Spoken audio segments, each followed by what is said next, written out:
Si vous voulez, il y a parfois un peu de désillusion qui se fait jour face à ce phénomène. Mais j'insiste, c'est vraiment très important.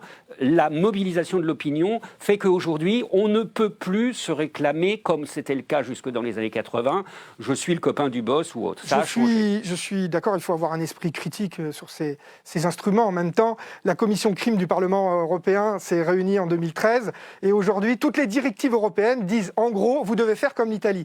Bien sûr, ils ne le disent pas comme ça. Vous ne pouvez pas dire à des Suédois qu'il faut faire comme l'Italie. Parce que, en revanche, il faut confisquer sans condamnation pénale du propriétaire, il faut faire des statuts de collaborateurs de justice et il faut faire l'usage social des biens confisqués, ce dont je vous ai parlé. Et d'ailleurs, je dois dire que je remercie beaucoup Jacques de Saint-Victor de dire qu'en France, il manque un peu quand même parfois de conscience citoyenne autour de ces phénomènes, malgré les 30 homicides par an en Corse du crime organisé pendant 15 ans, par exemple, mais aussi à Marseille, en Seine-Saint-Denis ou ailleurs.